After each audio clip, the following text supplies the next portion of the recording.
Civilized Society.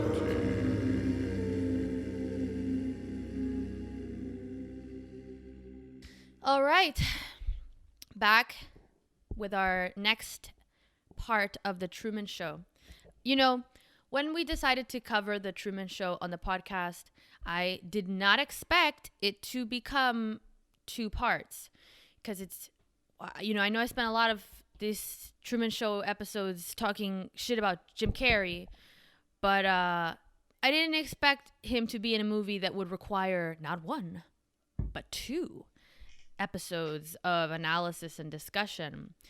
But the Truman Show is it's a heavy movie, not in the sense of like emotionally heavy. You can actually watch it. It's light, in that sense, and not you don't feel burdened by it. But it's just got so much going on. I would have never thought when I first watched this movie. I kind of watched it and I was just like, all right, I didn't really get into it. This time that I've watched it, with the focus of like trying to see what's deeper in it, I couldn't believe all the things that were there, all the themes that are there. I think one of the things that stuck out to me most in the Truman Show is the figure of Christoph, and we're gonna get to the different ways that you can analyze this character. I think in the first part, we spoke about him kind of as this religious figure, as this antichrist, off Christ. You had your own ideas. I do have my own ideas. And he's the demiurge. Hello. That's the other one. Is that he's Descartes' demon, creating a false reality and fooling us into believing that what we think we see is what we see. And but that's all water under the bridge. That's all covered in the last episode we did on Truman Show. But here today, we're going to look at Christoph from another aspect, which is the Devouring Mother. But before we do that, word of the podcast. I will allow it. I will even introduce it. I introduced it. Yeah, about that. It's smooth. Here's the thing. I have multiple words of the podcast, and I'm going to open this up in a semi-democratic way. I'm going to allow you to choose which word of the podcast you would like to hear about. Would you like to hear about the word simulation? Would you like to hear about the word conversion? Or would you prefer to hear about the word gadfly? Simulation. Gadfly it is. Okay. From the 1620s, a fly which bites cattle, probably from gad, which is a goad or metal rod, here in the sense of a stinger, but the sense is entangled with gad, the verb to rove about. This gets a little complicated. Here's the thing about the word gadfly. A lot of people think of Socrates as the gadfly. You hear that sometimes. Somebody who's walking around Athens, basically questioning bothering people, questioning people in power. And the fact of the matter is, as far as I know, the word gadfly actually isn't ever used in any of Plato's text. It's more of an illusion. He says something like Socrates goes around biting and stinging people, or whatever. So he doesn't actually call him a gadfly there. Socrates is such a funny, Socrates, there's a lot of figures in history. Like Plato, great, super cool, really interesting, sounds very intelligent. I'd like to talk to Plato. But Socrates, like you want to have a beer with Socrates or something. Socrates, I believe he did not shower. He was kind of out here, always looking rough. And he would just pester everyone in this way that, you'd be like, oh, here comes fucking Socrates. He's going to ask us why we think that the potatoes we're putting on the stand are actually potatoes and not figments, or how do we know? And it was just this figure that it's like the town fool in a way, but obviously he was brilliant. So Socrates holds a special place in my heart when it comes to Greek, ancient Greek philosophy and all that. I like the other ones, but Socrates, Socrates was particularly interesting as a person, not just for the great ideas he had. I think we'll end up talking about Socrates a little bit later in the podcast. I was up until 5:36 in the morning listening to audiobooks about metaphysics and Socrates, and now I'm real rager, having a real. It's really rager pretty much last just night. it's just really just a day in the life, you know. Yeah, that's true. Living the dream. Yeah, but I was trying to, we in part one we spoke about the allegory of the cave, and unfortunately, I didn't review that material right before speaking about it. Instead, I did it after recording it. That's all right, though, because you know what? That's always helpful. We'll end up going back to the allegory of the cave. I bet you anything in this podcast, you know? Probably. Who knows? Probably. This is true. Well, are you done with your word? Are you done with the word? I mean, do you feel... I'm done with your words. Do you feel... Can I do mine? Yeah. All right. Let's get into Christoph as the devouring mother. So this is an element of his character that I think is really heavy. Heavy in the sense that it's really pretty obvious, you know.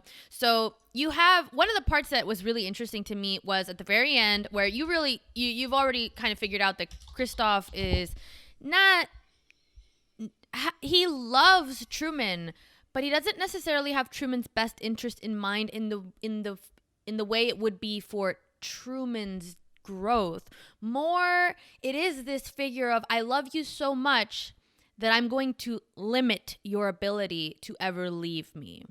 And that's the archetypal devouring mother, the figure that gains so much of their own identity from their, you know, metaphorical child. In this case, Truman is essentially Christoph's child, even though he was adopted by the corporation, but it's Christoph's corporation, I think we can assume.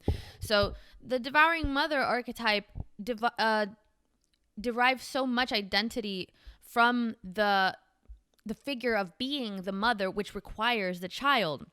And so there's a really, and I think it's pretty easy to pick up on the interesting kind of teenage angst element to Truman as a figure that's kind of wants to leave home, wants to get away from the restrictions of being at home and being under the foot of an authority figure, and wants to make his own way. And when you get to the end of the movie, when you've pretty much figured out, yeah, Christoph is like, he might like Truman, but he's also willing to essentially kill Truman in that storm and for leaving. So that calls into question, well, he loves him, but in what way? Is it in the healthy way of, I love you, and that's why I will let you go away from me if that's what you need to become a bigger person and grow? Or is it the kind of, you know, so-called love that is so dependent, it's willing to cripple the figure of its affections just to keep that figure close? If you assume that Christoph truly believes that the outside world is a dangerous and terrible place, and we have the quote here. Yeah. If you'd like to read it. So Christoph says, I would. He tells Truman at the end, once it's pretty much Truman's at the very end where he's deciding whether he's going to leave or not. Christoph, in a last bid essentially to get him to stay, says, there is no more truth out there than there is in the world I've created for you. Same lies, same deceit, but in my world, you have nothing to fear. If he truly believes that, and he's not just saying that for his own selfish motivations, manipulative. Then we can understand that perhaps he's acting in good faith. And so I think that if you look at the dangers of the outside world, if you look at something I was just thinking about when you were talking about this was how many reality television show personalities, and I don't know the genre of reality television at all, but Good for you. Yeah, but I don't think they do very well, do they? After their shows, don't Afterwards? they usually become like Yeah, you're right. drug addicts and die, Crackheads. and like and they're just essentially headlines of people wanting to watch people just completely dissolve as human beings. So I think there's an element to that. I think that's not something that's unknown at this point. I think there's been a little bit of a modest amount of journalism in respect to what happens to these people, because it so often happens that these average normal people get thrust into an insane level of fame in a weird way, because it's fame for just existing under surveillance. Essentially, it's not the same as fame that was earned through some type of effort. That gives you a more stable identity in some respect.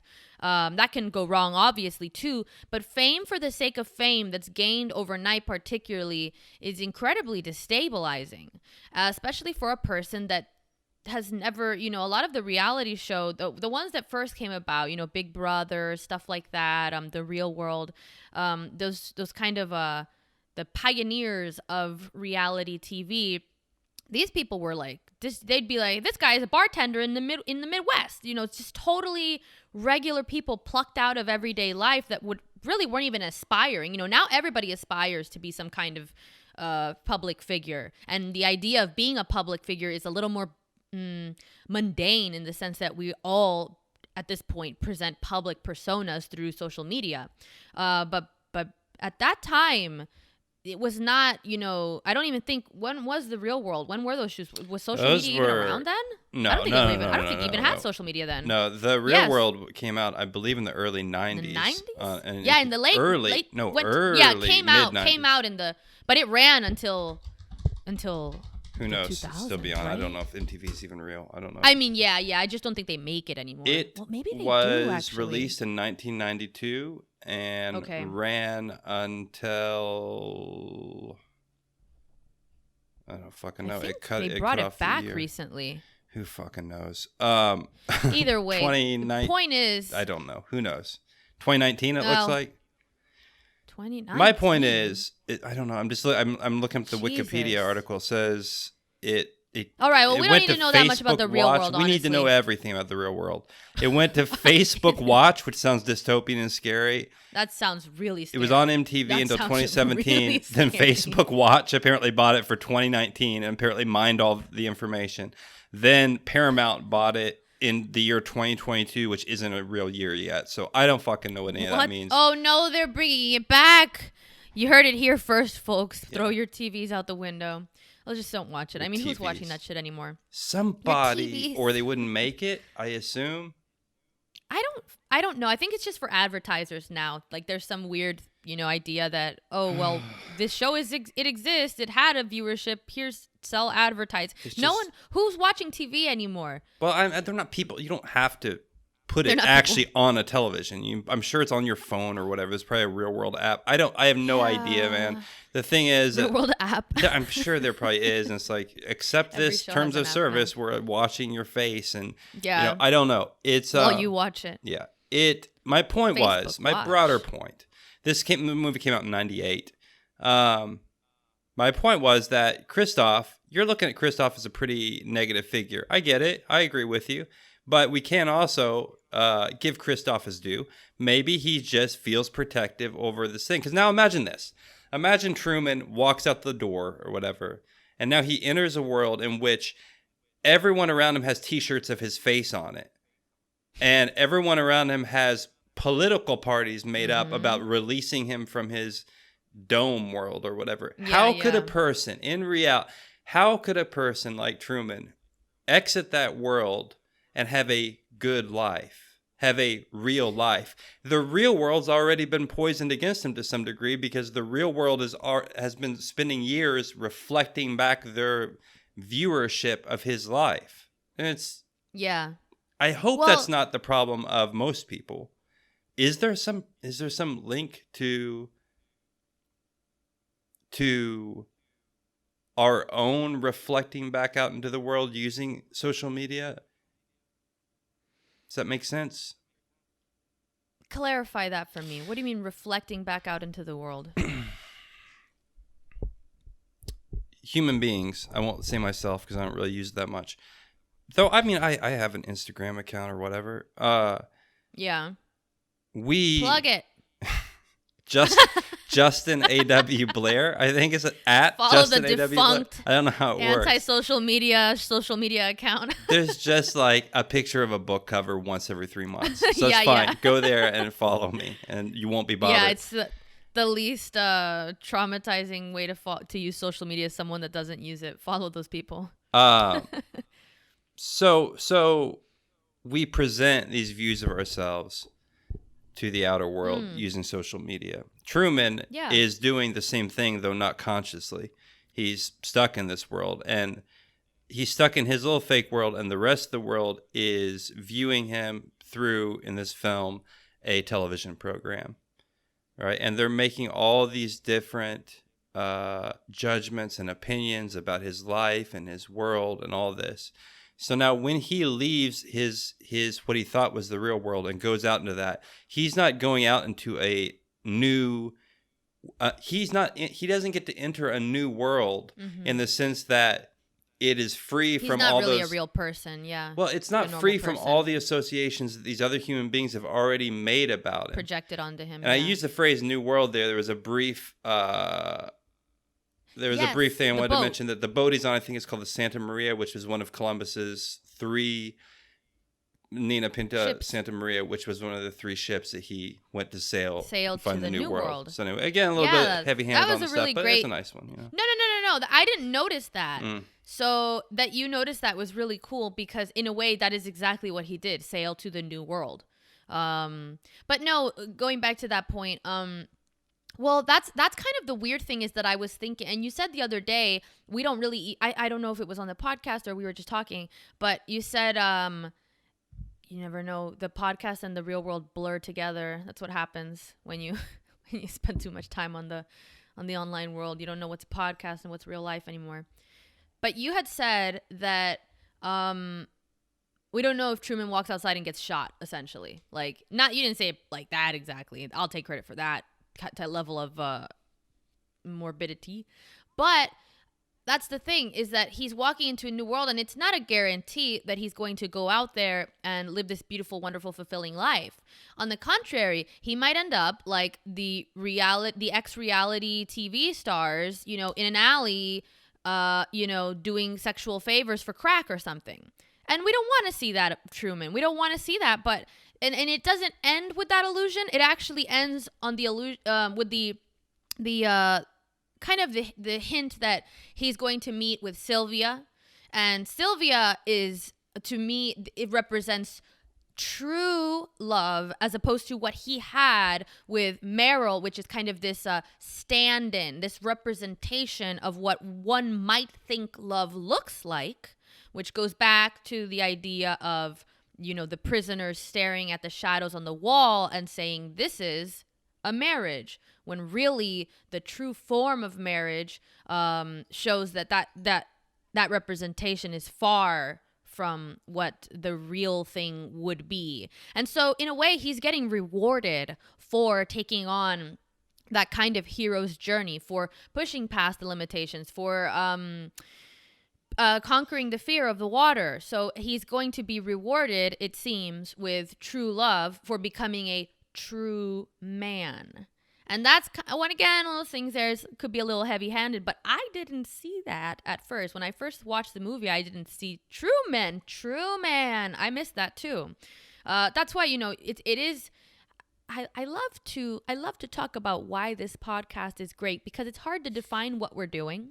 You know, you could say, oh, they're analyzing movies or whatever, but it's not necessarily that. Yeah, it is that, but you know, again, what makes this movie so good, I think, is that everyone has the potential to become the true man, their true self. And this is the journey that every person has to take. You have to leave behind your illusions of what life is, be willing to push the limits and follow the cracks in your worldview and see where they go. Now, that comes back to Socrates and the Gadfly, which you might want to. Well, my my natural inclination towards a certain, I like to call it optimism, but some might see it as pessimism, is that in the movie, it's ultimately this movie was a Hollywood production, and so they need to give you this sense of he's escaping, liberating himself, moving out, and he wins.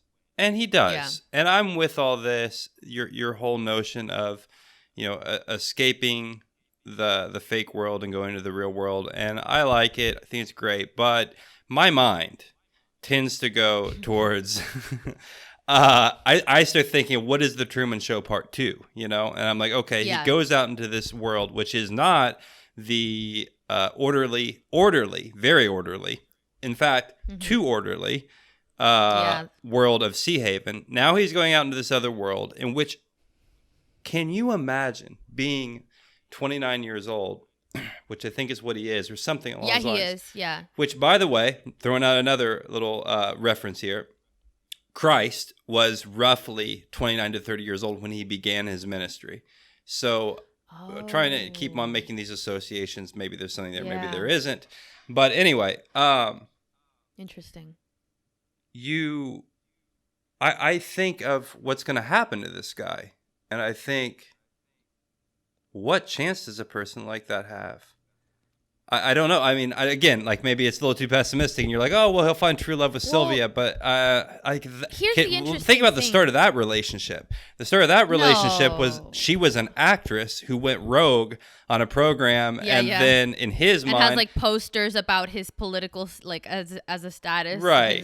His release and everything. So he's kind of a strange figure to her anyway, because he's not entirely a person, which I think is one of the interesting things you can look at with all of the people that he interacts with.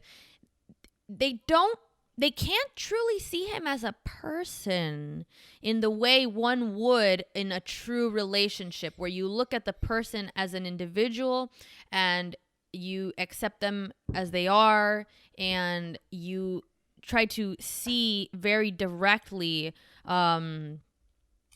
them as a whole, rather than what role they play in your life, which is how we tend to look at people in our lives. We don't see the grocery store cashier and think very much about her as an individual and her life and the whole of her being. We see her as almost like an NPC, that we go on through our mission in life, and we interact with these half beings, because we can't connect with people on that deeper level all the time.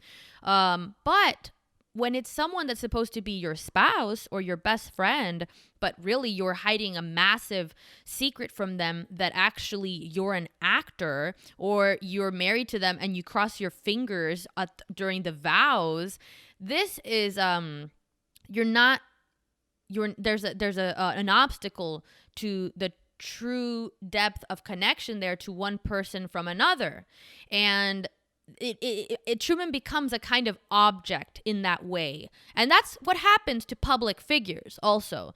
They're not really seen as a whole human being with all the complexity that a human being has. They're kind of watered down into a cartoonish figure, predominantly made up of maybe a few characteristics defined by what brought them the most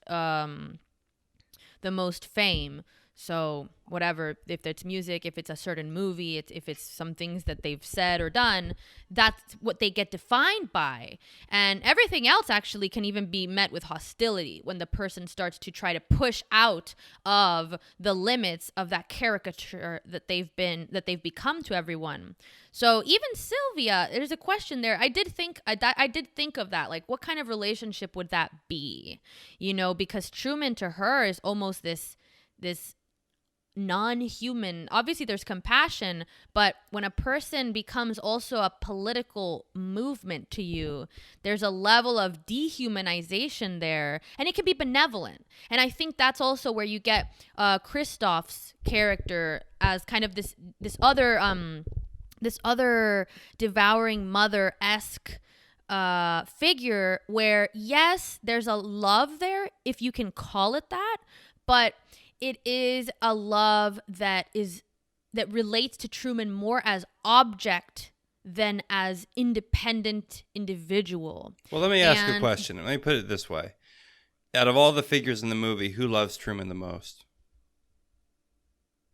It's not his best friend, which is an actor. No. It's not his it's wife. It's either Christoph or Sylvia. Right. It's between them. That's tough when and those are your only two shots, because your only two shots are someone who's wearing buttons about your freedom in the outside world. She's not even real. Right. So, I don't know. That's why I'll leave off my speculations about the Truman Show Part 2, because that would be a horror movie, and we'll just that would be a horror movie. Actually, I hope it isn't. Well, maybe I hope it wouldn't be. You know, I hope maybe it wouldn't be. To me, I see him walking out that door, and like 5 minutes later, the way the movie should have ended is the door opens and he walks back in and he starts swimming back, because I think there's a real. It depends where the Truman Show dome is. If it's in LA, I think it was supposed to be, wasn't it? I think they even referenced that. Was it supposed to be? If he walked outside and saw like an encampment of homeless people. Because I think you see the dome, and don't you see the Hollywood sign? Like in one of the images? I don't know. I don't remember, but it would make sense that it was. I mean, I would run back into the dome at that point too. I mean, he walks out and like the streets just smell like piss. There's crackheads, dying. He has to step over them. It's a little harsh. The land is on fire. Is it really that bad? I don't know. It's pretty fucking bad, dude. Like, I mean, I don't leave my house for my own reasons of, neuroticism and weirdness. But then particularly, I don't like to leave my house now because it means I go in LA, which is pretty stressful. I mean, it depends where you go. And I just try not to go out at night because that's when I've been like followed by homeless people. I mean, they're not just homeless. They are like, a lot of them are having, it's drug issues is partially why it's so difficult here. It's not just homeless people. I've been around homeless people all around the world. There is nothing like an LA homeless person. They're a different kind of homeless person. So and the problem is compounded. Is there something to be said for Christoph and Seahaven? Well, here's the thing. It is true that in a way, yeah, he is trying to protect Truman from a world that absolutely, there's no doubt about it, that the world outside of the door is uglier, more dangerous. I would say it's not even that it's the same lies and deceit. It's worse. But here's the thing. That's the suffering that you take on and that has meaning to it. And that's why, coming back to Nietzsche real early in this one, the suffering that has meaning can be bared. The kind of suffering, that's why I think you see Truman become exponentially more desperate as the movie goes on, because he starts to realize that everything about his life is false, and in that way, it's meaningless. All his efforts don't yield anything because everything is controlled. And so in a way, it is better to take on more risk and more suffering if it's yours, that you take on and that you can give meaning to in that way. False suffering or suffering that's meaningless is the worst kind. And I think that's ultimately why, it's why, you can see that there is a benevolence in the idea of Christoph trying to protect him, but that's the failure of the devouring mother archetype, which is the kid has to fall down. You can protect your child from ever falling down, but that means you never let them learn to walk either. But you don't let your child walk off a cliff and then be like, well, it was a learning experience. Well, if Truman's walking off cliffs, we got a bigger problem. I mean, he's exiting the only world he has known for 29 years. Yeah, but you can make this argument, though, with a lot of things that actually do happen in the real world. So what happens if you have someone that is actually in prison? Someone that's been in prison for most of their life and they're released, or you have someone that comes from a country, they're able to escape a country that's been war-torn and impoverished for most of their life, and they come into a country of the opposite of that. These are really jarring, one world to the other experiences that require serious acclimation, and because of that, allow for serious risk. It's not easy. People think that, maybe freedom is, the be all end all. He's free now, and that's all. It's over, happy ending. But there is risk in freedom because you can make the wrong choice, and that's why the other side of freedom is responsibility, and that's what Truman actually lacked, was a sense of a true responsibility for his own life. His life was. It was Christoph that was responsible for his life, and so Truman, in a way, remains this stunted, childish figure, and that's why I think you can see this recurring element of him, almost particularly on the boat scene, where he starts kind of singing this like sea shanty very defiantly and says, "You're gonna have to kill me," and it just looks so much like a teenager saying, "I can do whatever I want," and kind of being this very boisterous, rebellious child, kind of sticking out the middle finger at mom and dad and saying, "What are you going to make me do? What can you do?" And it is this very like, it seems very much like this mother. Well, it could be, you could say father too. It's this parental relationship where he kind of taunts Christoph in that moment, and Christoph responds with a nearly fatal rage in the form of a storm, and that storm is the other side of that kind of devouring mother, quote unquote, love, which is, if you try to leave, I'll harm you. And that is when you can question, well, how much does he truly love Truman if he's willing to drown him for leaving? I mean, the it's not pessimism, the horror-inspired question I would bring up is about the nature of love itself, because maybe the nature of love encompasses aspects of that, which is, again, I tried to make a concerted effort not to be extremely anti-Christoph or something. No, well, no. I mean, I'm just trying to take the different viewpoint and to think about how a person would like if you had a person who had existed in a world for a year or something, and then you go back out into the real world, I could get it. What I'm trying to say is, I'm not sure that, given the circumstances of the character in the show, there is a possibility for that person to live a quote unquote real or genuine or authentic life anymore, because he's already entering one fake world and then going into another world that has too much attention focused on him from his birth.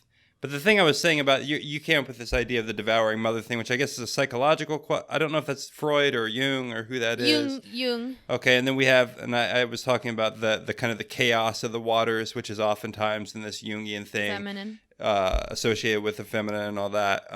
Yeah. But then we also have this.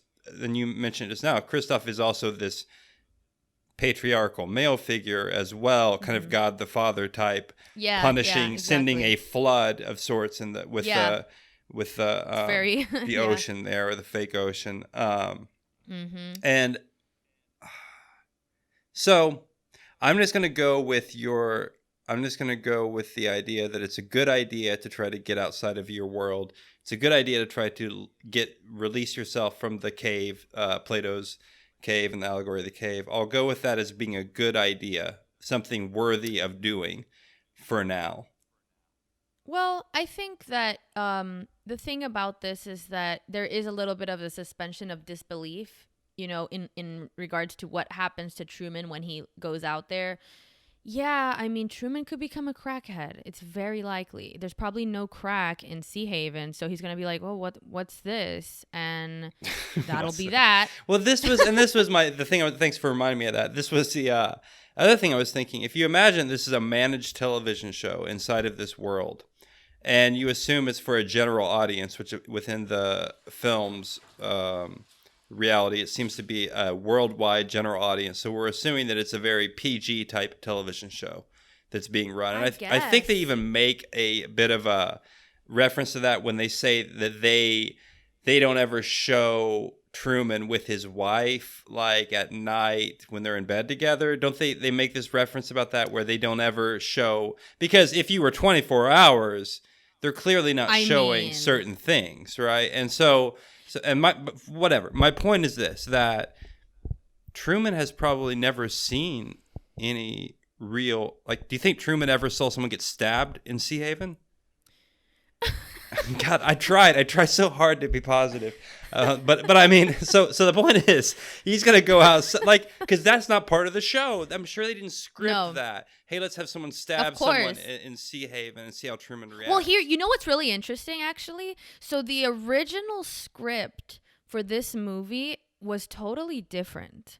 Seahaven was added later by the director. The original script actually has Truman in a very dark, kind of Joker-esque Gotham setting in New York City. And there's supposed to be several instances in the movie where Truman, he cheats on his wife. He's having an affair, where he witnesses a crime and doesn't intervene. He witnesses an assault and doesn't intervene. So the original script was a lot darker, but I actually think that this version is better because it kind of, I mean, that would have been pretty heavy to have Truman in this, you know, if you imagine mixing the Joker and Truman. Yeah, it doesn't work. It doesn't work with Jim Carrey. You know, I'm glad they didn't do that. But here's the thing. No, that would have been ridiculous. If they had made that movie, then I would have felt more comfortable with the idea of letting Truman leave his world, being a normal person. Yeah, he would have been in the world. It would have corresponded somewhat more with whatever the real world is. But so that's what I'm talking about. He's essentially not only created this prisoner in a world, but he's created a man-child prisoner, a naive prisoner. Right. Yeah. So now you're gonna let that person. I mean, I don't. Well, that's Free kind Truman. of where it comes I'm on the down. Free Truman campaign also. I'm all for it. But it's just, I'm looking at the ramifications of that. I am not suggesting we all should live in eternally virtual prisons, you know, that are comforting. I'm just saying, you know. No. Yeah, of course. But here's the interesting thing is that if you step back just enough, you can see that this is a very similar argument to a parent's, you know, when the child asks, I want to drive the car to my friend's house, or I want to go to a party, or I'm old enough to go on a trip with my friends and I want to go alone. And the parent has to say they've never done this. How does this kid know what to do to be safe? How is this kid going to know to make the right choices? What is this kid going to do when the friends who maybe are more idiotic or more or less naive or more destructive in some way try to do something that could put the kid at risk? Is he going to know to make the right decision? He's a kid. And so that's where you get that moment as a parent where you decide, do I make the choice for my child, or do I allow them the risk? And it's a great risk. I'm not a parent. I don't know, but I can imagine it's a horrifying stage of parenting to be willing to risk your child getting into a car wreck, driving the car for the first time, or well, not the first time, but the first time you allow them to drive alone somewhere, or going to a party with people you don't really know because they're my friends, but you can't control the environment anymore. And but they've at least lived that in our world, not the world of the film. They've at least lived in a world in which there are these terrible things. That depends. Yeah, some people are pretty sheltered. I don't know. Yeah, I mean, that depends. I don't know. It is possible to raise a child so sheltered and naively that when you no longer can force them to live in your controlled world, that's the bigger risk, though. It's a possibility is that for some now they're people. inequipped. Some people don't even have the Other people don't luxury. get that chance. The world bursts into their bubble real quickly in their life. But this is the interesting thing is that I forgot if I mentioned or not, the shirts. I love the shirts that the employees wear at like the camera central or whatever. And it's the last scene and you see them, because they're kind of like, red alert, Truman's, escaping. And they are wearing these shirts that say, love him, protect him, which is absolutely ominous. That's some horror shit. Like, I love that. First of all, that is the quintessential codependent relationship, quintessential devouring mother. Like if you could reduce the devouring mother archetype to a quote, it would be love him, protect him. And it's so eerie because it also, in a weird enough way, and we're not going to get into tech and social media stuff in this one. That one we covered in depth on the other part of the Truman Show podcast episode, whatever. But it is an interesting element to consider when we have a lot of the social media companies now turning into these kind of overprotective figures that take on the role of protector. They're not trying to protect anybody. They're trying to protect themselves. Well, they're trying to protect themselves from for political power that's and the problem. For legal reasons, and because they're trying to protect their profits. Right. But here's the thing: how much do those employees wearing the "Love Him, Protect Him" shirt? How much is their protection serving Truman, and how much of it is serving their own interests? I want to keep the show going. I find Truman to be an entertaining character. I love Truman the way I know him, and I don't want him to change. I don't want him to be tainted by the real world. So I want him to stay as the version of himself that I love. So I want to protect him from the growth that could change him from that which I love. So that's this idea of protection taken too far is absolutely a vice. And I think that's something that is a very prescient idea in our culture right now, is that, protection comes with its own risk, and that is the risk of overprotection, because eventually you can't protect the figure anymore, or you protect them so much that they eventually become resentful of you. And that's the issue with like a kind of if you to play that out in a romantic relationship, where I love this person so much that I don't want them to ever leave me, so I'm going to manipulate them or whatever to keep them by my side because I love them. Well, how much of that is true love, and how much of that is really your own self-serving interests? Well, you have to question. I will say that, when you make that comparison with social media companies today, that I don't even, if anyone actually believes that, let's rephrase it. How likely do you think it is a multi-billion dollar multinational corporation cares about your well-being? Just state it that way. Anytime you wonder if that's real, ask yourself, how much does a multinational, multi-billion dollar corporation care about your individual well-being? Maybe you think a lot. And if you do, good job. Great. That's great. But like that's just there are different motivations again. So, I mean, like, look, some people who are in control of those companies may have good intentions.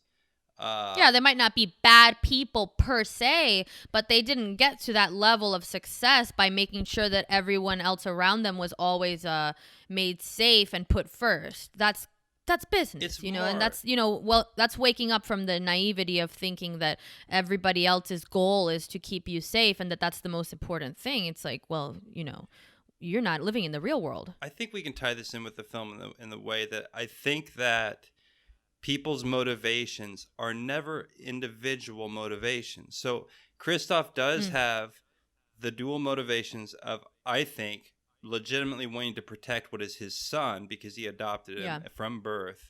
I think there is saw him grow up. I think there's a real aspect to that.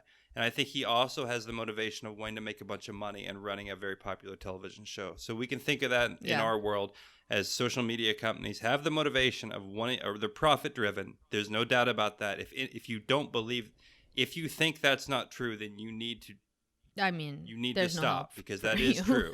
and then, but they also, these are corporations that are made up of individuals with feelings, thoughts, and not all of them are bad, and not all of them are negative, and not all of them are even completely driven by the bottom line. I bet, though ultimately I think it is. But they have, so they may want to protect people. They may want to do that. Here's the thing.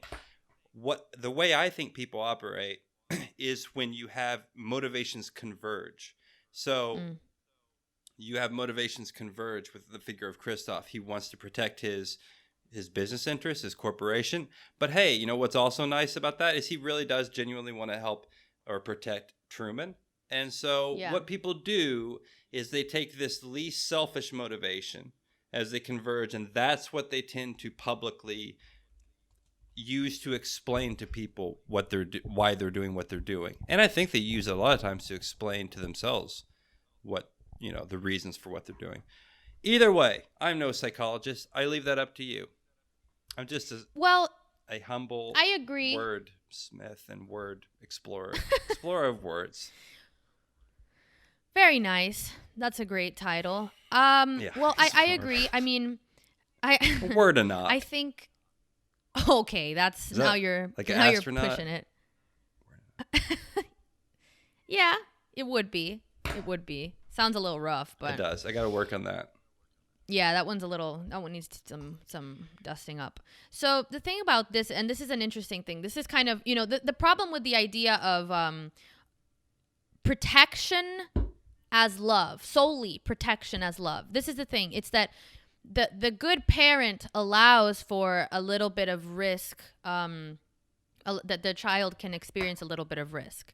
They allow for their child to possibly fall down. They allow their child to learn to swim, and even though it's scary and the child might go underwater for a moment, they allow their child to learn to ride a bike, even though they might fall from the bike and get hurt. They allow their child to learn to drive a car, even though that's extremely dangerous as well. These are all any type of growth requires a level of risk, and the larger the reward for that growth, the larger your benefit from it, the larger the risk. And so protection at all costs, that requires stamping out any risk, is essentially protection at the expense of any growth. And so I think the real problem is not even just that the social media companies have on their own taken on this role. It's not only on their own.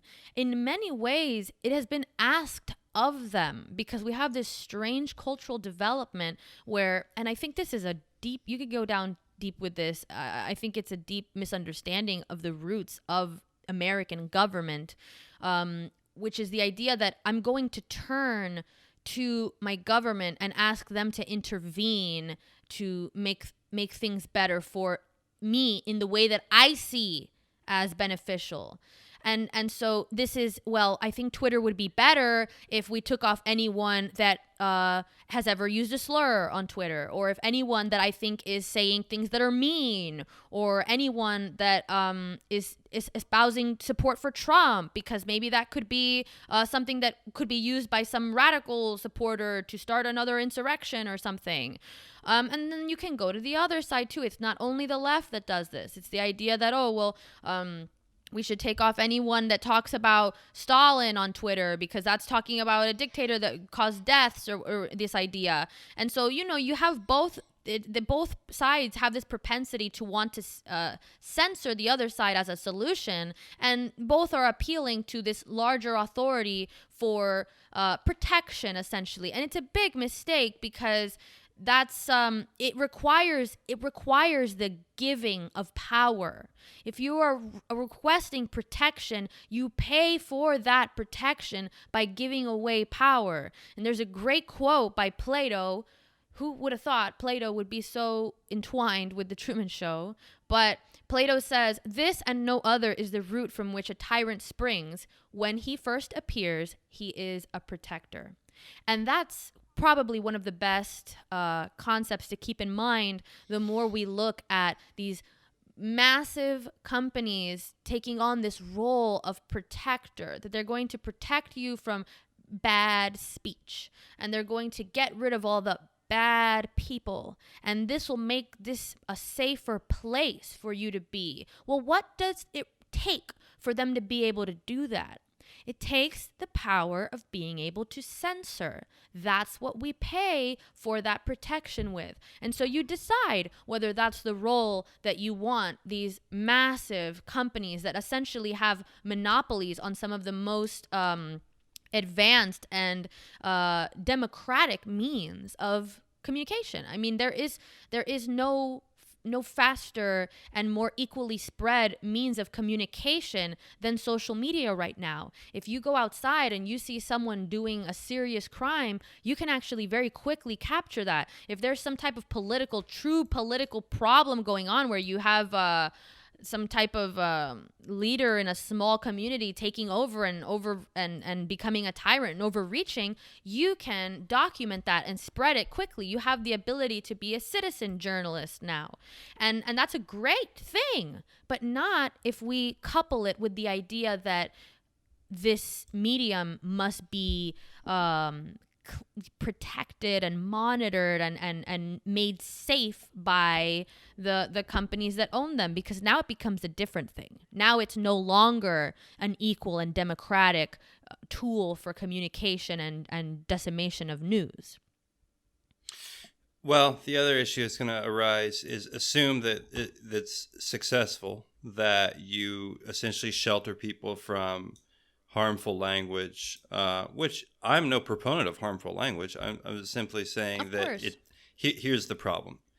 Let's say that 10 years from now or whatever, that's successful, that you've essentially cleansed social media of anything, and assume that it would even be possible to do this, because you couldn't, because the target would always be constantly moving that's about the what problem. needs to be cleansed. But it never ends. But assume yeah. that. But even just for fun, assume that could be done. Sure. Well, now what you've done is created a Seahaven online, so that then when human beings, which assuming once the pandemic ends and we all, and some of us Go decide to actually go outside. back outside again and to interact with other human beings face to face, here's the problem. You're going to be jolted a great deal more potentially by the uncensored language now of the real world. But here's something I just realized. What might happen is people get so conditioned online that it changes the way people speak in person. I think that's already happening. Well, that does happen, but I mean, I'm thinking of it a little farther in the future, to the point where, Well, yeah. I don't see any. We don't need Seahaven, but we also need to not live in a dystopian world. We need to Well, do our best to make the world outside of Seahaven not. We need to do here's our the best to thing. make a world in which we don't want to escape into Seahaven, and where I don't have to argue that a fictional character may be better off life in prison inside a dome, because I have In a some false world. some sense of what the real outside world is. Even though, to be fair, looking at my beard, you may say this guy probably hasn't been out. Sense of the outside world. He has very little sense of the outside world. Fair enough. All right, Ralph Waldo Emerson. Ralph. You wanna Ralph. I don't like the word. I don't like the name Ralph that much. Ralph. He transcends that name though. He does. You know, like if I met a Ralph, I was like, oh, Ralph. But when I think of Ralph Waldo Emerson, we're both It's something fucking hard that about it. One up. When I think of Ralph Waldo Emerson, I don't think of Ralph. I think of Ralph Waldo Emerson and then Emerson. You know, like somehow Ralph seems like a name from like today, or well, not really today, like a few The decades 50s. back. Not. Yeah. Yeah, you know? So he transcends the Let's call him the Emerson. mundanity of the name Ralph. It's really what you're supposed to do. And I don't wish to. So I anyway. don't wish to hurry you on to Ralph. Oh, God damn it! His name is hard to say for me. Ralph Waldo Emerson. If you have more to I say don't about know what's that, going but on here. I've already. I'm torn on whether or not Seahaven is a good thing or not. I'm not sure. I'm not Well, you're sure. crazy. I mean, look, I get it. I get what you're saying, but also no one. Look, it's an interesting thing, because here I was about to say no one wants to live in Seahaven, but that's not true. That's actually not true. A lot of people want to live in Seahaven right now, and that's what you get, this idea of make things safe. I don't want to see anything that upsets me ever. That's Seahaven. That's Seahaven. It's a fake world. Because as soon as you go into the real world, you go to a different country, loser. First of all, like, this is the shit that pisses me off so much about this idea of we all have to speak in the way that makes sure that no one's feelings are ever hurt. Go to any country that's not Western and you are in for a rude awakening, because this idea of being hypersensitive and hyper vigilant over every possible way that one could be offended or hurt in language, just in language alone, doesn't exist in a lot of the rest of the world. It simply does not exist. And on the contrary, it does seem like a hyper neuroticism. It would seem to, I mean, if I went to where my family in Cuba and I started telling them like, oh, I'm sorry, you can't call your, junior gordo. Because that's how, in Spanish, a lot of people refer to each other by like nicknames that describe the person. So like flaca, gordo. Like I think my mom they would always call her flaca because she was always like really skinny as a kid. So it's like, you're literally describing someone by their body type. You can't do that now. That's like, no way you can be, hanging out with your neighbor and be like, hey, skinny, hey, fatty, and like when you do this. Most people do that in English anyway. That's not as, I don't think most people. Well, Southern people do. Southern culture is much more about like, making fun of people, giving them nicknames based on a descriptor of a physical thing. So I don't know if it's the same as like fatty and skinny, but I know that like in some Southern culture, it'll be something like I can't think of anything right now, but I know that exists too. It does. I get it. In English, yeah, there's Southern something special English. about the way the Spanish language does that, and it doesn't seem, or to me anyway, someone who doesn't speak Spanish well at all, it doesn't seem it's malevolent. Not it doesn't, but it doesn't even it's seem not. Insulting. It doesn't seem like It's not. Is it? I mean, well, I don't know. It's a term of endearment. It's endearment. So like little fatty in Spanish would be like gordito. Right. But you really want to be? I don't know. People don't care. They don't care. Do people care even though? But do people really? Okay, here's the thing. I don't know. You know better than me because you're online. Okay, do people really care on Twitter if you call someone little fatty? Would that really be a problem? Jesus Christ. I mean, really? Be reported and taken off of Twitter. Is that probably. Real though? I'm not even joking. You call people? You could say it's harassment. But can't you? It's technically harassment. Are you not allowed to call people names anymore? Because if that's No, you're not. It's harassment. I'm not joking. If you call someone a name, particularly a physical descriptor, first of all, that's called body shaming now. Because you're talking about someone's body, even if you're trying, I know. Even if you're using it as a fun way of like, all right, fatty, like you got a lot of cake there or something. Like if someone posts a bunch of food, like if my friend, this is how bothered I am. I was about to say, girl, listen, like, with the way I talk with my friends, gender misidentified me. So that's also I'm reported. I'm blocked on my own podcast. Oh my god, I can't be on. Well, I can't be on social media. Here. I can't do it. I can't. No, man, not like that. This is the thing. Can't. This is why I think it's not good because it's not the real world. It's Seahaven. Okay, in the real world, the way, and this is the thing that people know this. People know this. The way most of us talk with our friends, you can't talk like that online anymore. But you can talk to your friends online like that because your friends aren't going to report you. So the idea is you don't want to. That's the thing about online is that other people see you, and that's a problem. Okay, that's the weird thing about the collective online, like the nature of online collective.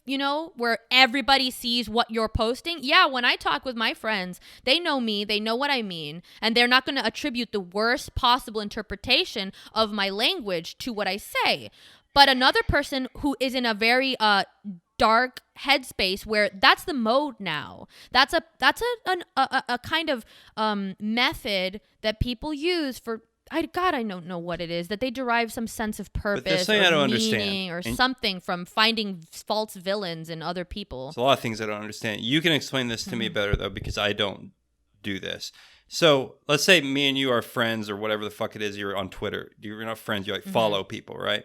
So yeah. So and we're talking, I guess, or whatever, and you're like, "Hey, you're fat," and I'm like, "All right," yeah. And I don't care. Now, let's say someone else sees that and says you shouldn't have called him fat, and then can you get into trouble with that, or are you allowed to amongst your own friends and the people you you speak with and wish to communicate with, are Well, you not allowed to talk freely amongst yourselves? Let's get real here. How free? Because what I say with my friends, we say some real offensive shit because we know each other well. And we can trust that when we say things that are offensive to each other, we know our intentions.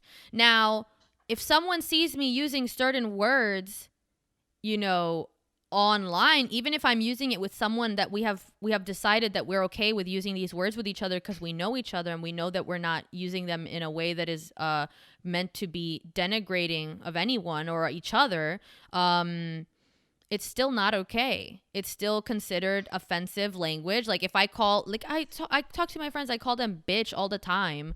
You know, we call each other names and we roast each other.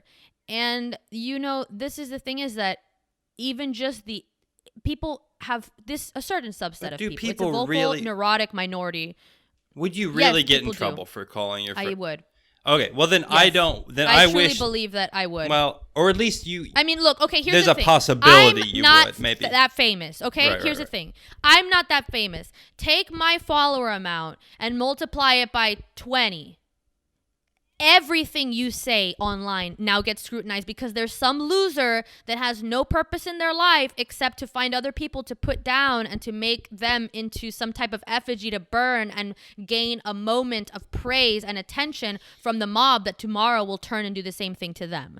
This is the sick mode of a kind of twisted collective culture. That's what's so perverse in a way about social media is that it is by design collective. It is a way too large village of anonymous people, limited in their ability to express each in themselves, and with the removal of the accountability that's inherent in having to say things to people's faces. So it becomes a recipe for disgruntled, destructive individuals to kind of fish around for someone's misstep or even something that could be characterized as a misstep. Lift that up for the other disgruntled individuals to come along and you know, show that they know what's wrong and this is wrong. So let's all, you know, do a performance of how good we are because we found something wrong and we're going to say how wrong it is. And that's why we're not wrong. And so it doesn't matter. It doesn't matter if it's meant with friends who are totally okay with it. It doesn't matter if it's a private conversation that was leaked. It doesn't matter. So there is no ethics behind it. I think that little online mobs should be allowed to do that. That's fine. If they want to say, hey, you said something I don't like, fine. Sure, they just shouldn't get you fired. Well, that's a separate question. My question is about the actual rules of the road on these things. But I think a lot of people have those questions. It could be reported. And you know, I don't know how it'll follow through. I don't actually know if I have many questions because I think I've just decided that I don't really want to participate in it. You know, even though I understand the need for it and the power of it, but I think that for me, the way I'm going to use it in theory in the future is to participate in a very ultimately almost, I guess it would be an unnatural way, but I mean, it is unnatural. It's really not nature, the place to have a conversation. I don't know. It's not. It's unfortunate that it's not the place to have a conversation, I guess. No, because it is essentially a technology. It's a phantom conversation, and that's what makes it so kind of addicting in a way because you're lured in with the idea that you're going to socialize and you're going to gain the benefits of socializing. The human beings want to socialize, but then you have essentially all your limbs cut off. And you have a character limit, and you have this design that makes everything you say so easily scrutinized, and then even more easily passed around for scrutiny by strangers with devious motivations. So it's not the place for any kind of genuine or deep conversation. It's really not. And that's why I'm personally pulling back from that, because it's in a way you're just kind of biding your time and hoping that you are not the next target of someone's misplaced frustration. But you know, going back to the point is that I do think a lot of people in a way do want to live in Seahaven, and I think it's a problem because look, the world is an ugly place, and there are people that say ugly things, unabashedly ugly things, and they have ugly beliefs, but they're real. They're real. And they've always existed, and they probably always will. And the point is not to, remove them from existence. The point is to build a society that is so robust and so well designed that it can withstand those natural occurrences of ugly people and ugly ideas without descending into an ugly society in and of itself. And the problem with the idea of, protection as the ultimate virtue is that who is the protector, and for how long are their ideas aligned with yours? And what happens when they decide to protect you from something that you don't want to be protected from anymore? And if your protector wears a beret, is he really your protector? That's the biggest question. Because I get the sense that a lot of people. That was the first sign that Christoph was, not a trustworthy dude. I feel like a lot of the heads of these social media corporations have a very Christoph beret wearing. Have you seen the fucking feel? The Twitter guy? The Twitter guy is out there. Well, the Twitter guy puts your beard to shame. I mean, I'm not gonna run him down for his beard. I'm gonna be the last person who's gonna, do that. He looks homeless, and I'm totally about like the scraggly ascetic beard. But, not if you have, 50 bajillion dollars. No, it's not. Then you're just kind of an asshole. Don't body shame his beard. I don't know if that's a real thing. Banned. Can you body Just shame got banned. beards? I don't know. I don't. Yeah, fuck, probably. I don't care. No, because it's a man. It's a man. You can't. Okay. You can't body shame men. Remember? I don't know. I don't remember. No. I'm just joking. It's a fucking web that goes to nowhere. That's the problem. It's like, who do you body shame? Well, men are bad. Men are always bad. Wait, you don't body shame men? Oh wait, but they're bad. Which ones do we do? Which one takes precedence? So that's the problem. Let's move on. We need to Emerson, because this is in a way, Emerson was he was already responding to the existence of social media without even realizing what was coming. His whole deal was get the fuck out of here. That was Emerson is kind of who you become when you've spent too much time on social media and you're done with it because you realize you're going insane. You realize you got to get out of here. Really, the true path to any type of a life worth living is with a little bit of distance from society. And so we're going to come back now to the idea of Truman as the true man. But how does he become the true man? And that's again why I love this podcast. I should stop singing the praises of the podcast, but I just think it's such a cool thing to do, to look at a movie and try to understand what the actual human pattern is in there, instead of being like Truman. Forget Truman as a character. He is a figure in an ancient drama. It's a story that plays out forever and ever and ever in all different parts of the world, in all different parts of time. And that's why we can make all these comparisons to Jesus and to archetypal figures, because Truman is far beyond just the character itself. It is the acting out of a human pattern. So how does Truman become a true man? And get the shit out. We're gonna right now just forget about the thing of a man.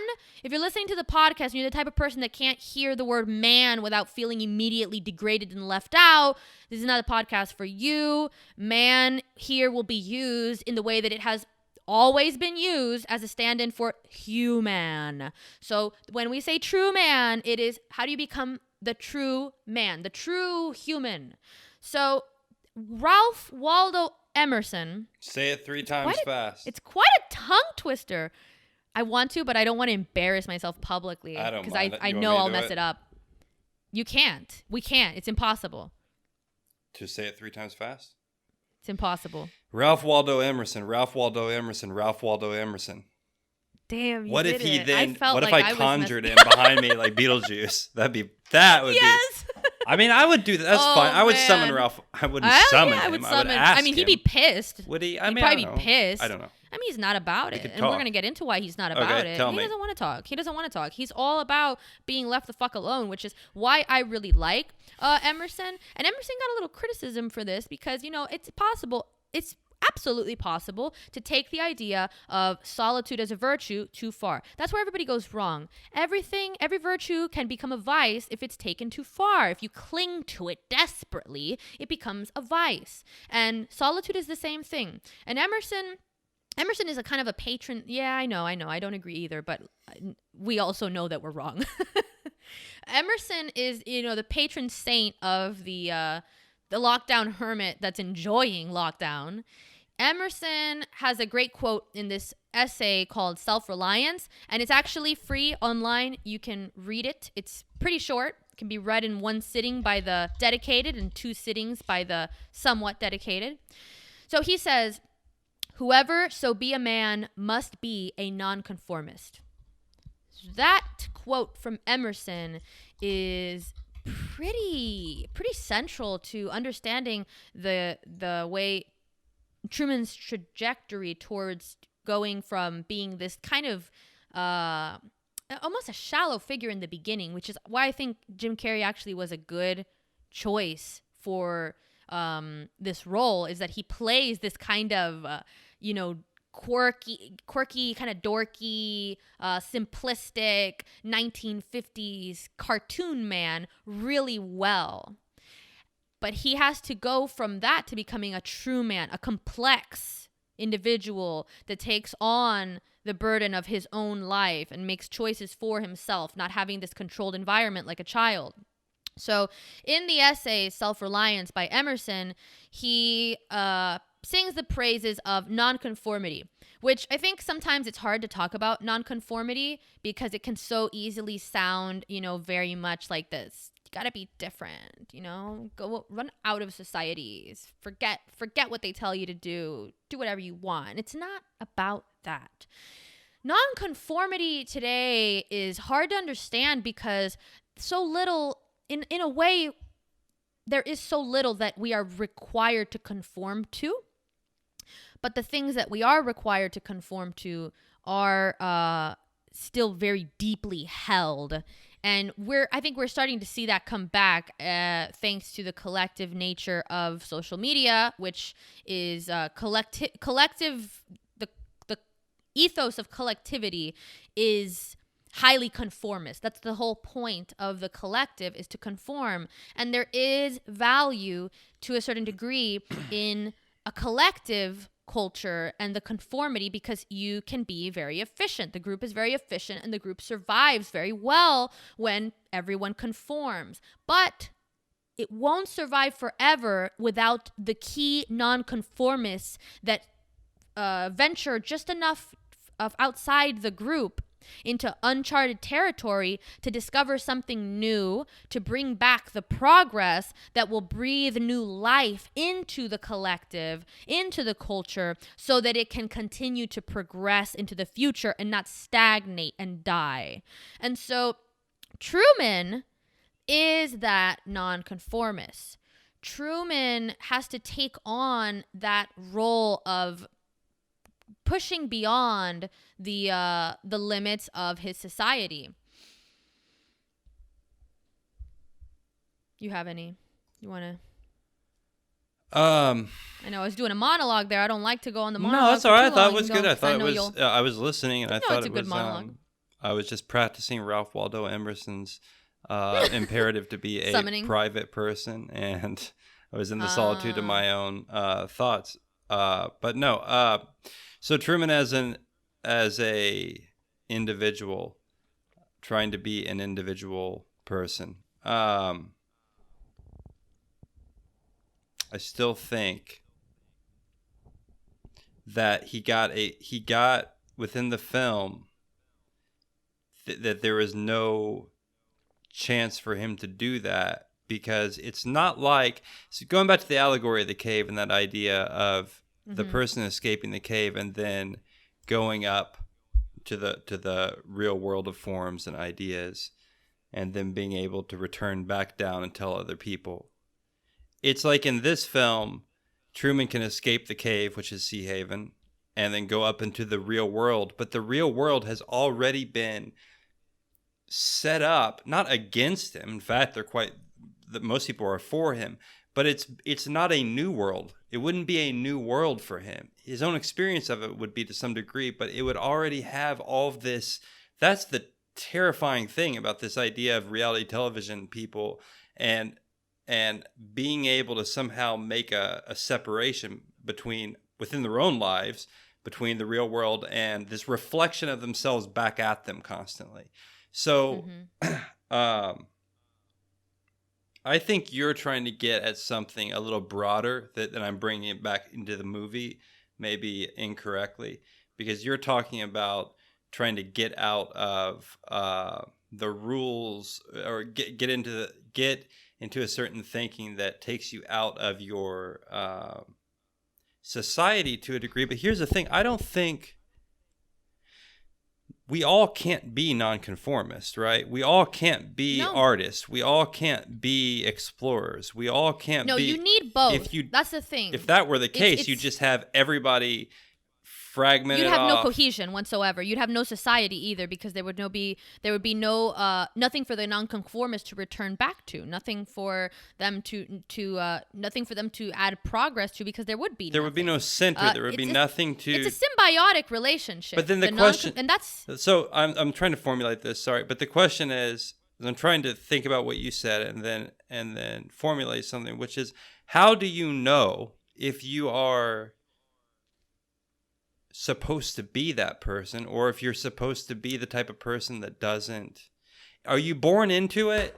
Is it you know, I mean, here's the thing. I think that in a way we have a problem with this culturally, because there has been so many narratives placed onto the idea of nonconformity and conformity, and it's not always that conformity is the negative thing. And I think that that's actually really, really dangerous to believe, because there are a lot of traditions and practices and parts of society that we should conform to because they work.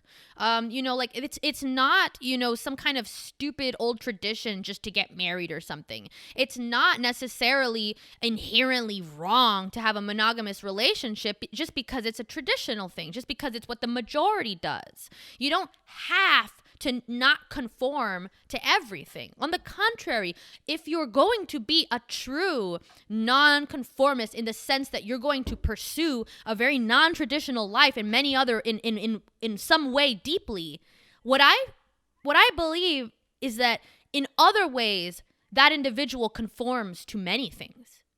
So if this is going to be someone that's going to do deep intellectual work and push the boundaries of what the culture already believes intellectually, they're not going to be also, a hippie driving on the road every day, never having a job, never wearing clothes, or, creating or living in some type of commune or doing something different. You have to pick. You can't do all of it at once. So you have to pick where the traditions are going to support you and where you're going to go deep into something that is non-conformist. And so I think in a lot of ways, maybe it is the choice that you want to live in a collective commune, and that's the way that you're not going to conform to the more individualized society and the way people work. You want to have a more collectivist culture, so you do experiment with the idea of, I'm going to live in a commune. Okay, great. Then you're going to give up other places in which you could be non-conformist. And so that's going to be maybe in some way, some professional capacity. You're not going to invent some crazy new idea or some business because you're living in a commune. You have chosen which way you're going to push the boundaries of conformity. And so I think that, it's a good way to see conformity and non-conformity, not as like bad and good. That's a huge mistake. And I think that's actually something that younger generations suffer from now more, because we've been kind of taught with this idea to be critical of every institution and every idea. And criticism is great, but it's only it's not meant to tear everything down. It's meant to improve things in many ways. And sometimes improving something is just not an option because it is already very good for what you have. And there is a risk in the idea that throw everything away and let's start anew. That's really not, you really can't do that with much in life. It doesn't really work. And so I think approaching the idea of nonconformity, not as something maybe that one individual takes on and most individuals don't, but as something that I think there is some way to see that, though, because I think possibly your personality is going to lend itself to being nonconformist or conformist. There are certain personalities that value more tradition and predictability and certain modes of existence, certain lifestyles that don't lend themselves to nonconformity. And those people are the ones that create a society. They are the bedrock of society because they do their job every day and they go to work, and they are the predictable people that you can call to deliver your food, or when you need to repair something in your house, or when you want to go to a new city and you want to stay in a hotel, or you want to travel and visit some new museum. You need those people to show up.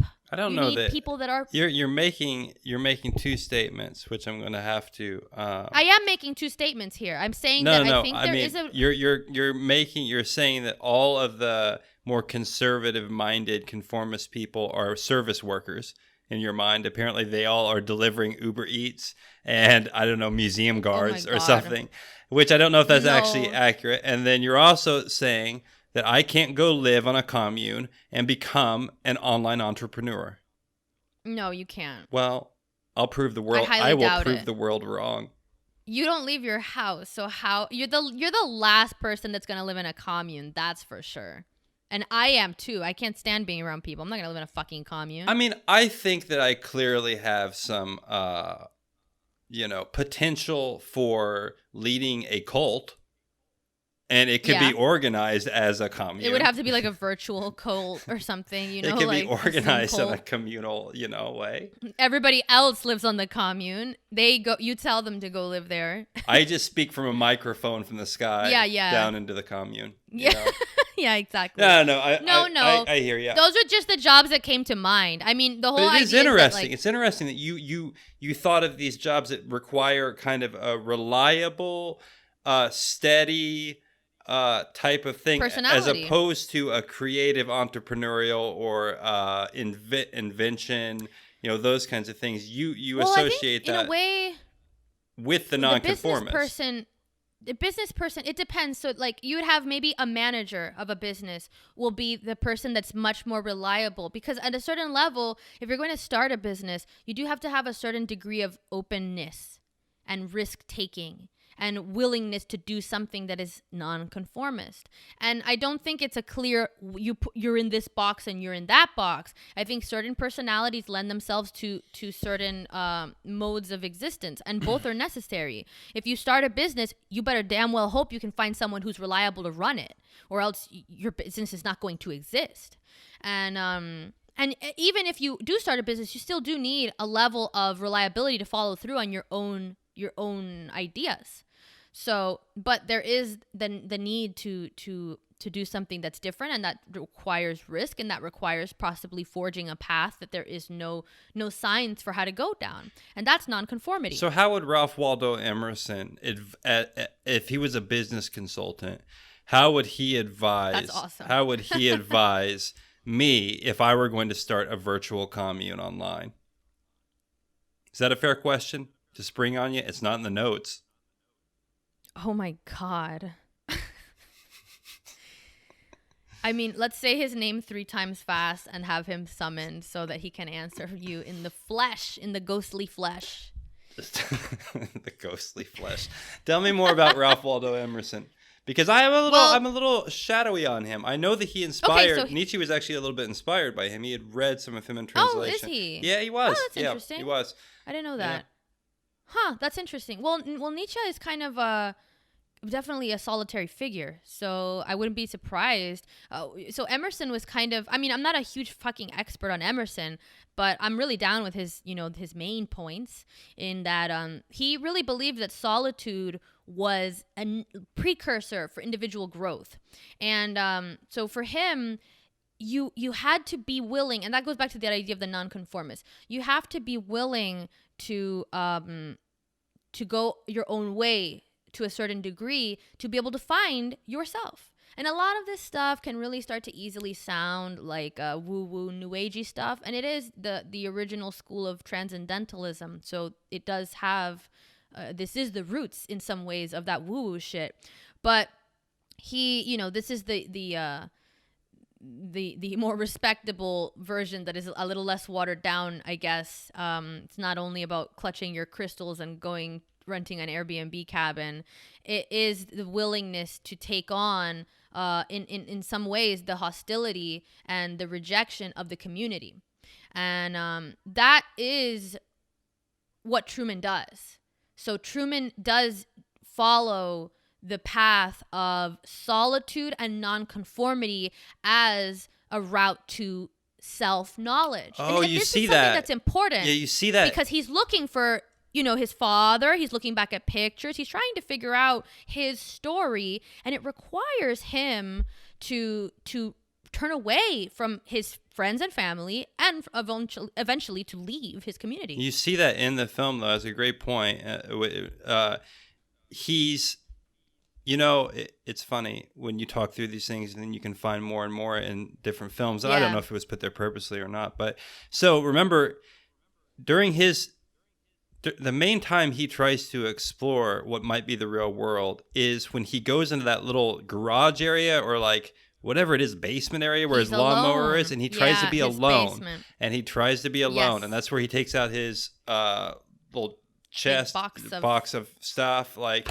And assembles Sylvia's face or whatever. Yes. So it's always a sense of trying to be alone in order to figure out what reality is. Himself. And the truth. Outside world does not like that. They have a camera in there. He has to actually foil the outside world by tricking the camera in order to escape. Yeah, and so two things here. When he goes down to that basement, which is like his space, essentially, this is where he, this is where he tries to piece together, literally in some cases, piece together mysteries of his life. So the picture of him I'm assuming he's trying to figure out what Sylvia would look like. He's trying to remember what she looked like by piecing together clippings from women's magazines, which is pretty creepy. Yeah, wait a second. What is that about? I just realized, is he actually... Because isn't she... He's trying to recreate a photo of her. I'm pretty sure that's what he's doing, because he is trying to... There's a scene where he finds like the perfect eyes, and then he puts it there, and then it shows, I think the next scene is Sylvia's eyes or something. Okay. I don't remember so exactly she's that not... part. Because I thought maybe she was a model in the outside world, and he was finding advertisements of her in the magazine. That's not right. That wouldn't make any sense, because why would he be cutting that out? He just needs one photo, yeah.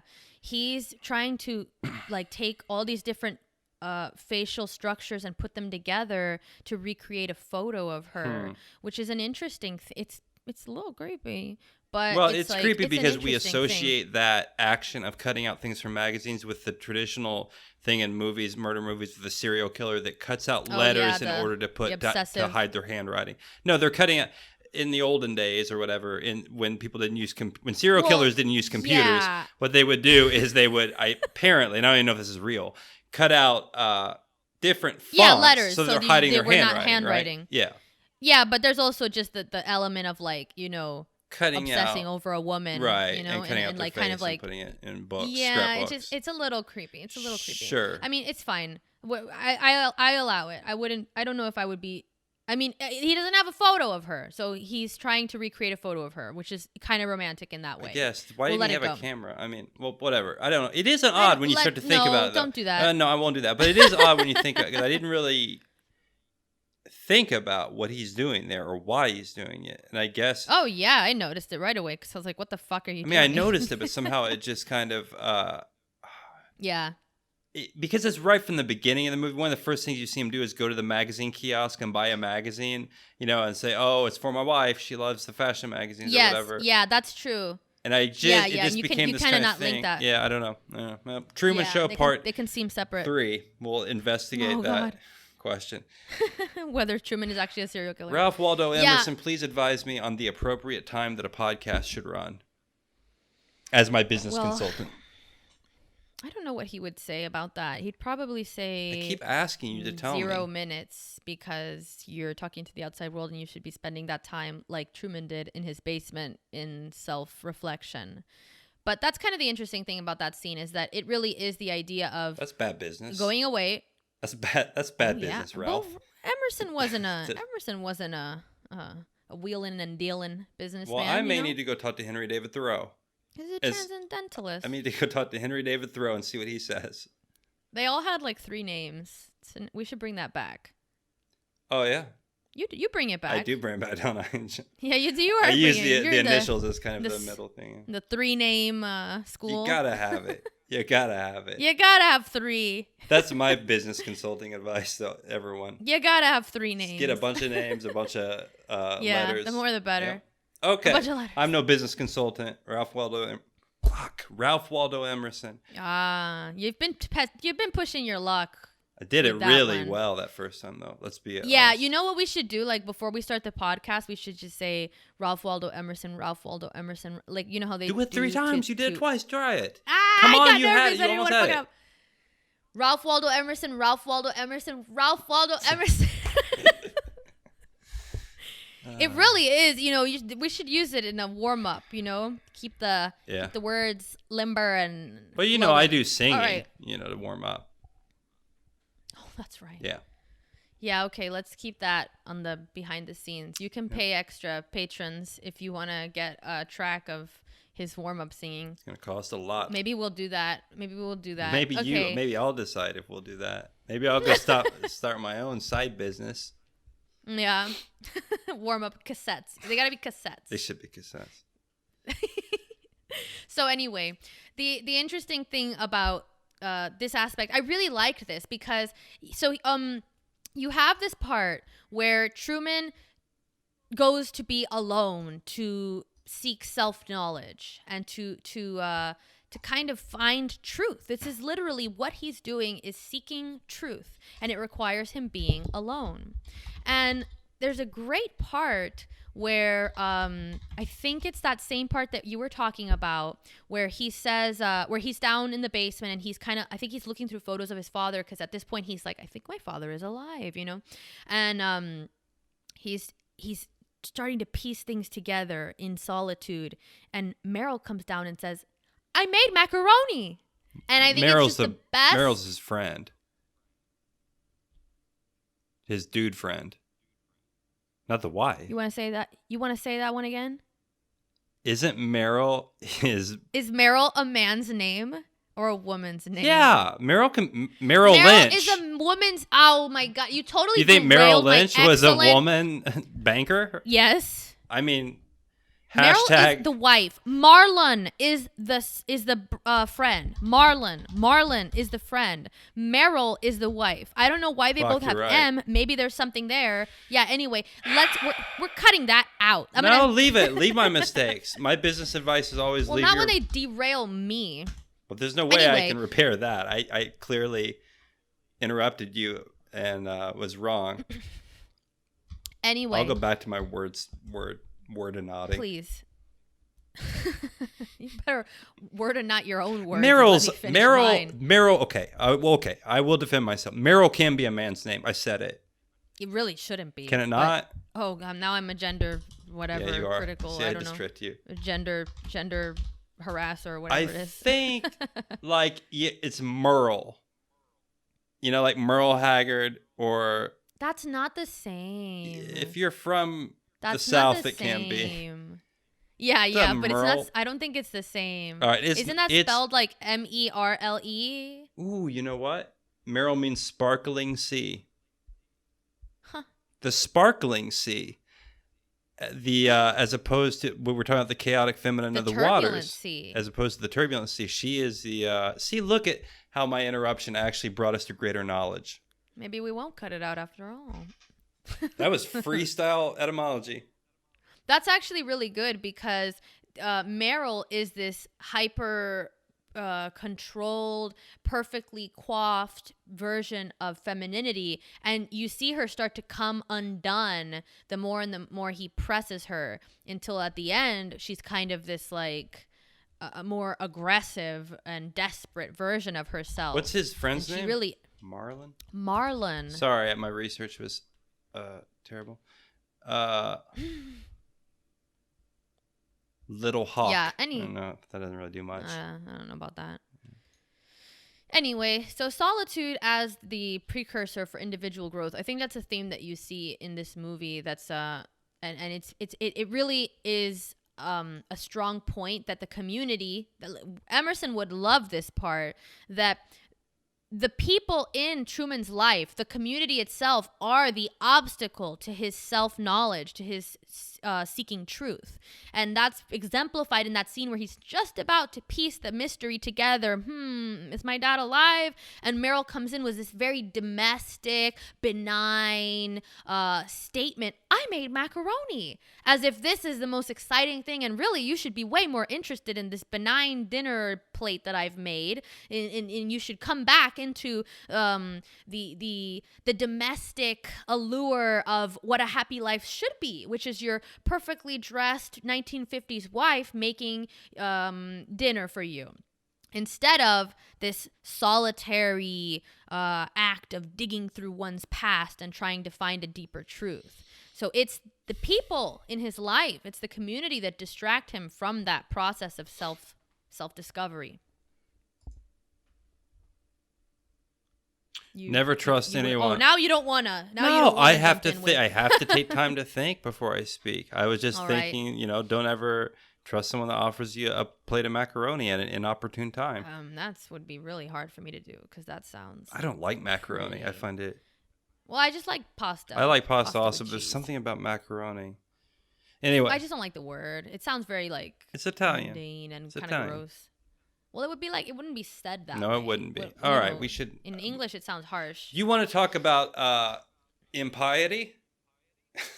No, you do. Yeah. And you should. All right, I will. So here's the thing. I've been trying to tell everybody, I've been taking the opposite side. I've been a bit of the gadfly in this podcast. You've been saying, hey, you want to become a realized, self-actualized, whatever the psychobabble is that people use to describe that individual. You want to leave Seahaven. You want to leave, and find yourself and be an individual. And I've been like, well, maybe it's not a terrible idea to hang out in Seahaven, right? But now I'm flipping it around. I'm saying, here's the thing. Here's my real concern. Bring it back to Socrates. If you want to be that person, if you want to be a nonconformist, if you wish to be the gadfly, if you wish to be the person questioning all the time and questioning power, if you wish to be that, I actually entirely endorse that, of course. I really do. But understand that there is a cost to it. Understand that it's not free. See, I think one of the things that's happened is that somewhere in the advertising world since the 1960s or 70s, what happened was nonconformity got mixed up with a certain type of marketing to younger people, because they realized that after the 1960s, younger people got more money to spend. Yeah. And so you're going to advertise towards their worldview, which has is that of rebellion and nonconformity. So I think there is. This is real. Yeah, that is. There's actually, it's documented. And that is illusion. That's a joke. That's a shadow on the cave wall. Don't worry about that. That's just trying to sell you a fucking energy drink that makes you seem like you're. Well, it's the commodification of some type of like self-knowledge. It's not real. Right. It is a product that you can wear, and people, in a way, we do all do that. We do look for ways to differentiate ourselves and to demark our identities with, products, Sure. essentially. But here's the But- thing. You're not going to be asked to drink That alone. You're not yeah. going to be asked to drink hemlock if you choose a Red Bull.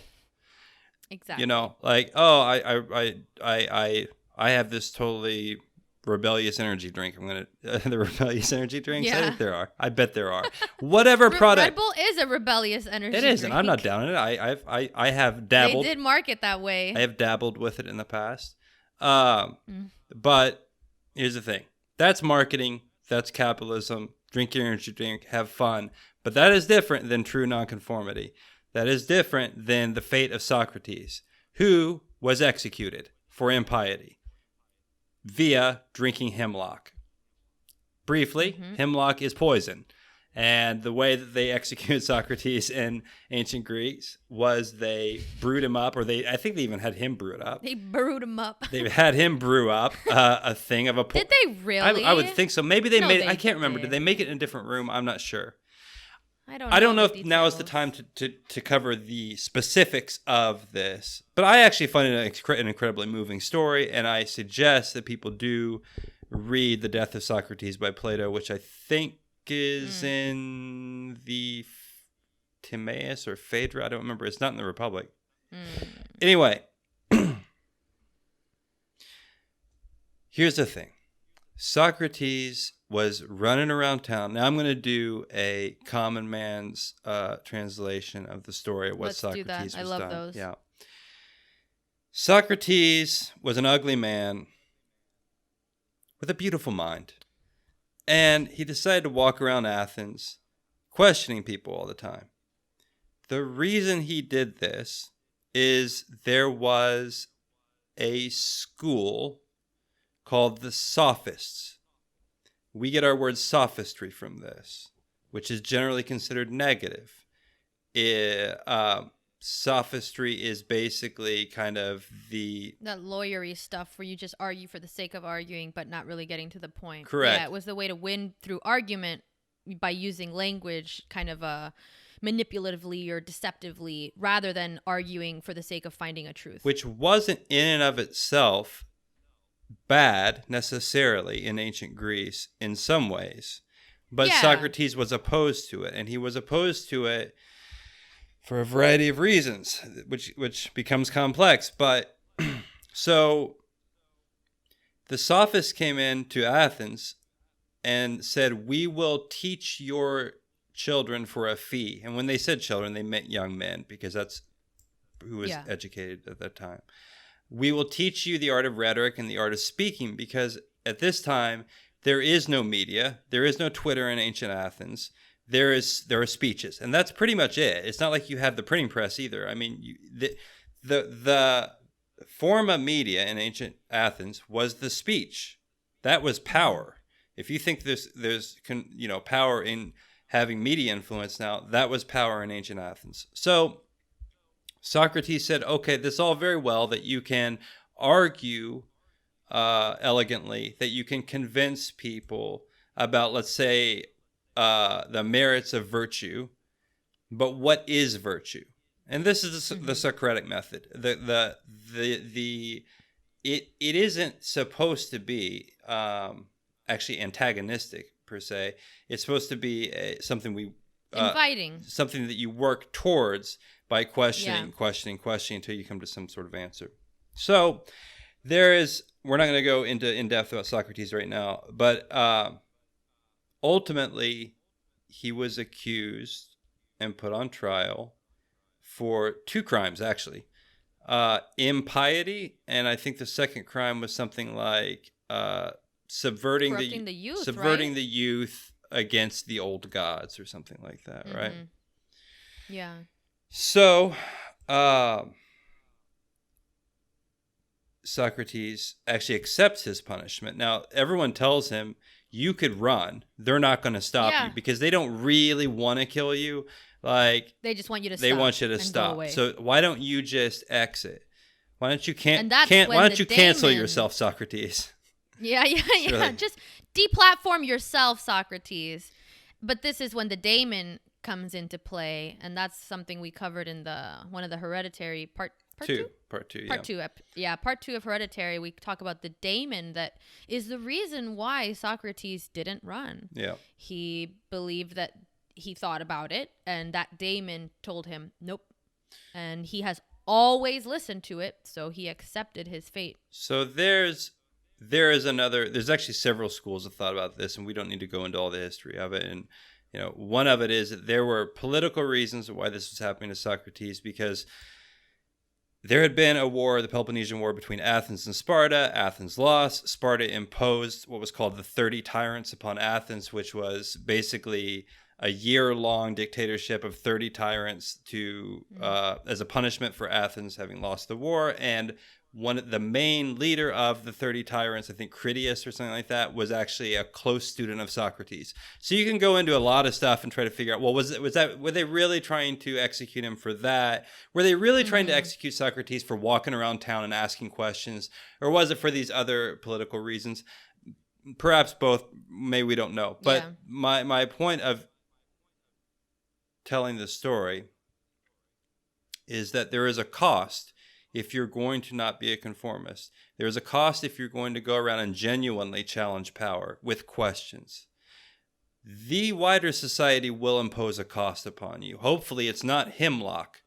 And that's why we have the society that we do, that allows for a large breadth of freedom of speech, so that you can have the nonconformist who questions, and in their efforts, sometimes they go astray for sure, but at the same time, it's the nonconformists that are able to bring back new life and discovery to the larger culture. And if you kill everyone that steps outside the line, you actually end up killing your own culture through stagnation.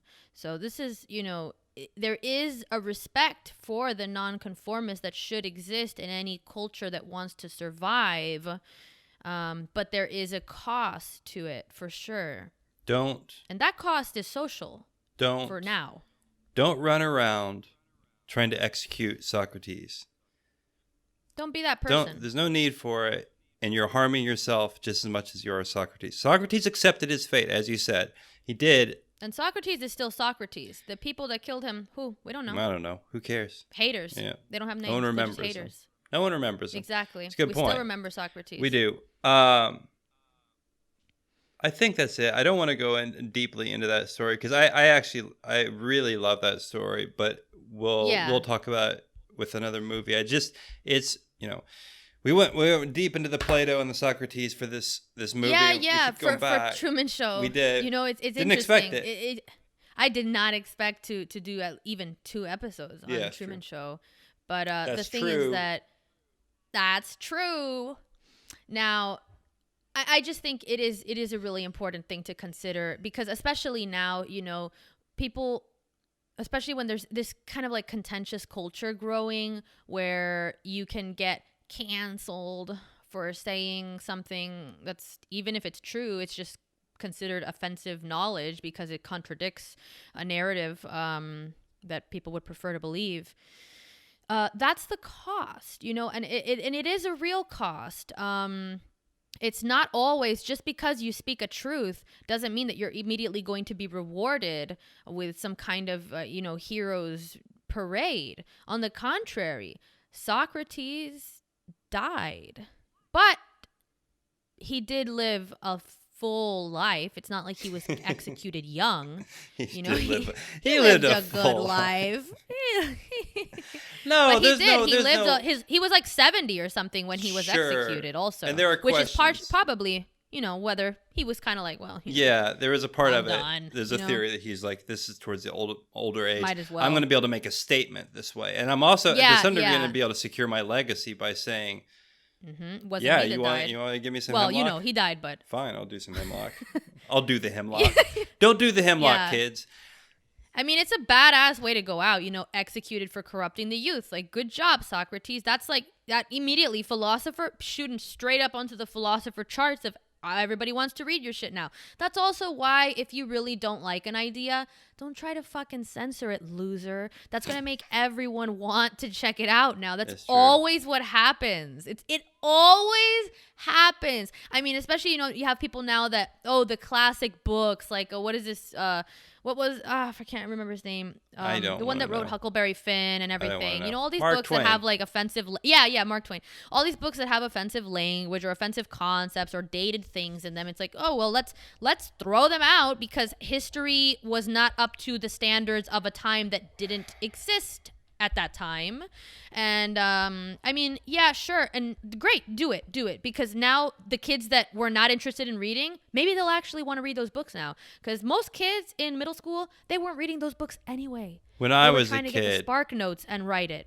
Now you might actually make them want to read it because it's a banned book. So maybe we will get kids to read if you just ban all the classic literature.